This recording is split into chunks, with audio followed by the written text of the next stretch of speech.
بیان چل رہا تھا ایمان سے متعلق، اور اسی سے متعلق کچھ مسائل آپ حضرات کے گوش گزار کرائے گئے۔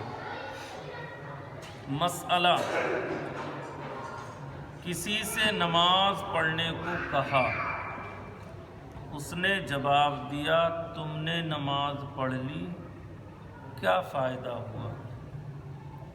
یا کہا بہت پڑھ لی اب دل گھبرا گیا، یا کہا پڑھنا نہ پڑھنا دونوں برابر ہیں، غرض اس قسم کی بات کرنا کہ جس سے فرضیت کا انکار سمجھا جاتا ہو یا نماز کی تحقیر ہوتی ہو، یہ ساری باتیں کفر ہیں۔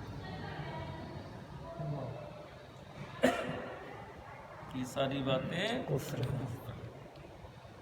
عام طور پر ہوتا یہی ہے کہ کبھی کبھی ایسے مسائل سامنے آ جاتے ہیں کہ آپ سامنے والے کو نماز کی ترغیب دلا رہے ہیں، نماز کے بارے میں بتا رہے ہیں، اور وہ کبھی کبھی غصے میں ایسے الفاظ بول دیتا ہے جو قابل گرفت بھی ہوتے ہیں اور جن پر شریعت کا حکم بھی نافذ ہوتا ہے۔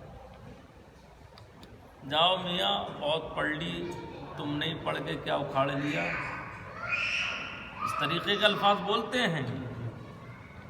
تو اب اگر اس طریقے کے الفاظ اس نے بولے ہیں تو یہ نماز کی تحقیر ہے، نماز کی توہین ہے، اور نماز کی توہین کرنے والا ایمان سے خارج ہے۔ کیونکہ قرآن کریم میں اللہ نے ارشاد فرما اقیموا الصلاۃ وآتوا الزکاۃ،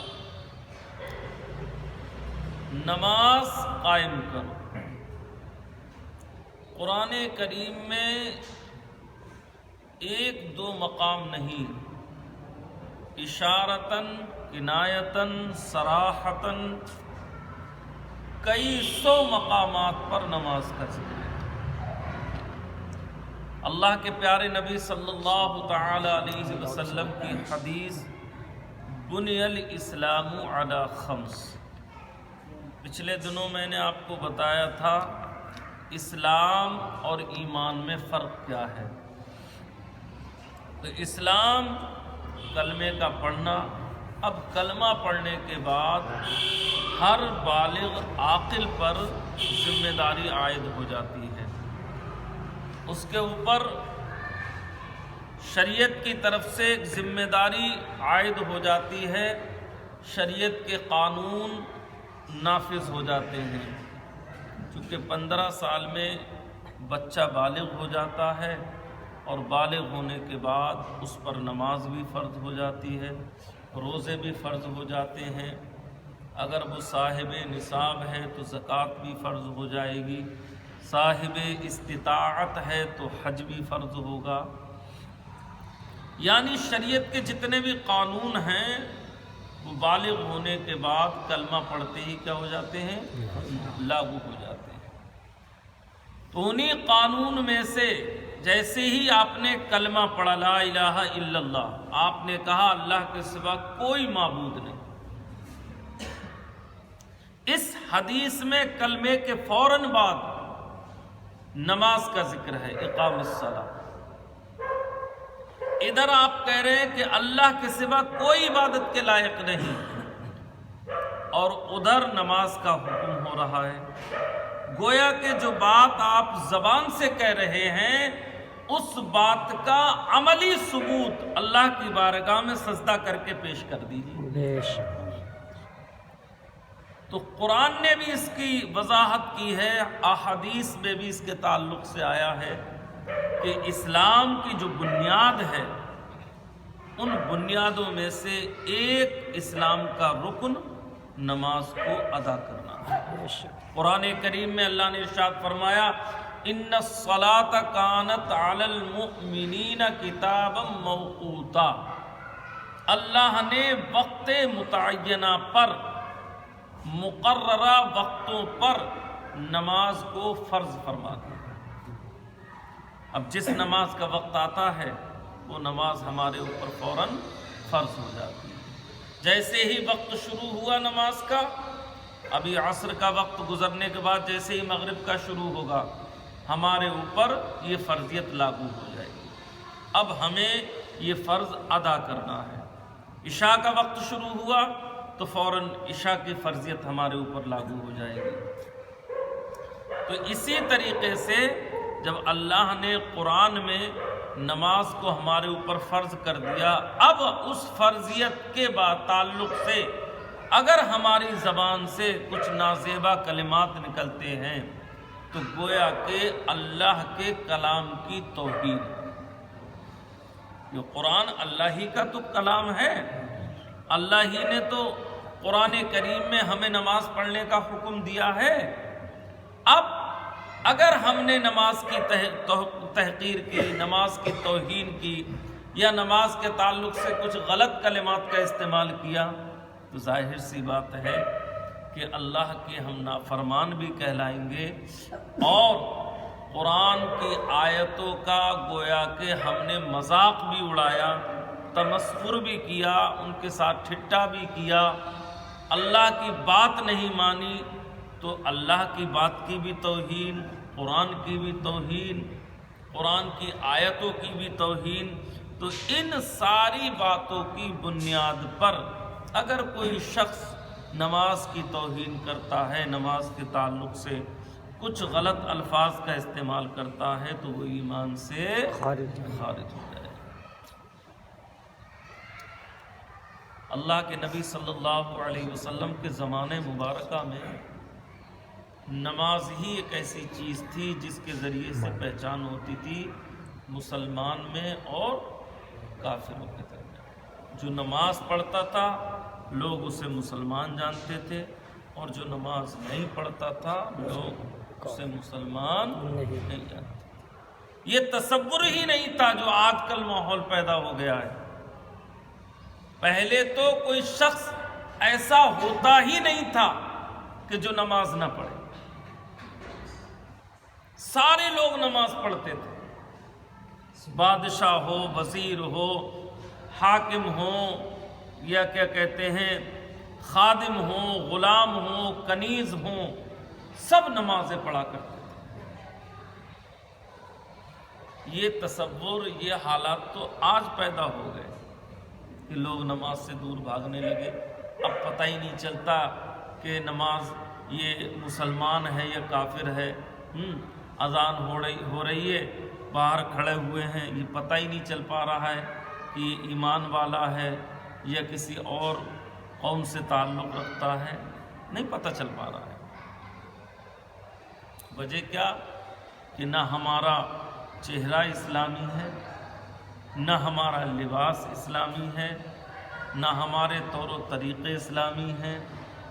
نماز جو دین کا ایک ستون ہے، جس کی وجہ سے چہرے پہ رونق آتی ہے، نورانیت آتی ہے، اس نماز سے ہی ہم غافل ہیں۔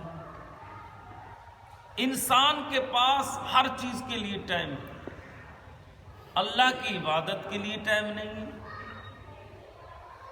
اللہ کی بارگاہ میں سجدہ کرنے کے لیے ٹائم نہیں ہے، دین کی بات سیکھنے یا سکھانے کا ٹائم نہیں ہے، اس کے علاوہ ہر چیز کے لیے ٹائم ہے۔ آپ غور کریں کہ جب اذان ہوتی ہے تو اذان میں کس کا اعلان کرایا جاتا ہے؟ غور کریں آپ، نماز کا نہیں، اللہ کے حکم کا اعلان کیا جاتا ہے۔ نماز پڑھنے کے تعلق سے کہا کس نے؟ عبادت کا حکم دیا کس نے؟ اللہ نے دیا نا۔ تو اذان ہو رہی ہے تو گویا کہ اللہ کے حکم کا اعلان ہو رہا ہے کہ لوگوں اللہ کی طرف آؤ، کامیابی کی طرف آؤ، نماز کی طرف آؤ، بھلائی کی طرف آؤ۔ یہ گویا کہ اللہ تعالی کا اعلان کیا جا رہا ہے، چونکہ یہ حکم اللہ کا ہے، اور اللہ کے حکم کا یہ اعلان ہوا۔ اگر آپ کے علاقے کا کوئی بادشاہ یا آپ کے ملک کا بادشاہ اعلان کروائے اپنے کارندوں کو بھیج کر کہ فلاں ٹائم پر فلاں جگہ حاضر ہو جانا ہے، یہ انعامات آپ کو دیے جائیں گے، اور جو نہیں آیا اسے انعام سے نہیں نوازا جائے گا، تو کون ایسا شخص ہے جو نہ جائے؟ سبھی جائیں گے، عورتیں، بوڑھے، جوان، بچے سبھی بھاگے دوڑے چلے جائیں گے۔ اور یہ حکم تو اللہ کا ہے، ایسے حاکم کا ہے جس کے بارے میں کہا گیا احکم الحاکمین، جو حاکموں کا بھی حاکم۔ اس پاک پروردگار عالم سے ہم نہ جانے کیوں اتنا دور ہیں، اس کی عبادت سے نہ جانے ہم اتنا کیوں دور ہیں، جبکہ اللہ تعالیٰ کہتا ہے یا ایھا الانسان ما غرک بربک الکریم۔ کس چیز کا گھمنڈ ہے تمہیں؟ کس چیز کا تکبر ہے، غرور ہے؟ کیوں بھاگ رہا ہے مجھ سے؟ مجھ سے بھاگ کر جائے گا کہاں؟ آخر پھر میری ہی طرف پلٹنا، پھر میری ہی بارگاہ میں آنا۔ تو انسان کو ہمیشہ اعمال وہ کرنا چاہیے جو اللہ اور اس کے رسول کو خوش رکھنے والے ہوں اور ان کی رضا حاصل ہو۔ تو نماز کی توہین کرنا یہ کیا ہے؟ کفر ہے۔ اسی طریقے سے کسی نے روزہ رکھنے کو کہا، اس نے جواب دیا کہ روزہ رکھے وہ جسے کھانا نہ ملے، یا یہ کہا جب خدا نے کھانے کو دیا ہے تو بھوکے کیوں مرے، یا اس قسم کی اور باتیں کی جس سے روزے کی تحقیر ہوتی ہو، یہ بھی کفر ہے، یہ بھی کفر ہے۔ اگر کوئی شخص یہ کہہ دے کہ اللہ نے ہمیں تو کھانے کو دیا ہے، روزہ رکھتے کیا کریں گے، بھوکا رہے گا، یہ کیا ہو جائے گا؟ تو یہ باتیں اور ایسی باتوں کا جاننا ہمارے اوپر فرض ہے، جس سے ہمارے ایمان اور عقیدے کی حفاظت ہو جائے۔ جس طریقے سے نماز فرض ہے، روزہ فرض ہے، ایسے ہی ہم پر اتنا علم سیکھنا فرض ہے جس سے ہم اپنا ایمان و عقیدہ بچا سکیں، اور جو ہمارے ضروریات زندگی کے مسائل ہیں ہم ان کو جان سکیں۔ یہ چیزیں ہمارے اوپر فرض ہیں۔ طلب العلم فریضۃ علی کل مسلم، علم کا سیکھنا ہر مسلمان پر فرض ہے، چاہے وہ مرد ہو یا عورت۔ تو ہمیں علم سیکھنا چاہیے۔ علم روشنی ہے اور جہالت یہ تاریکی ہے، اندھیرا ہے۔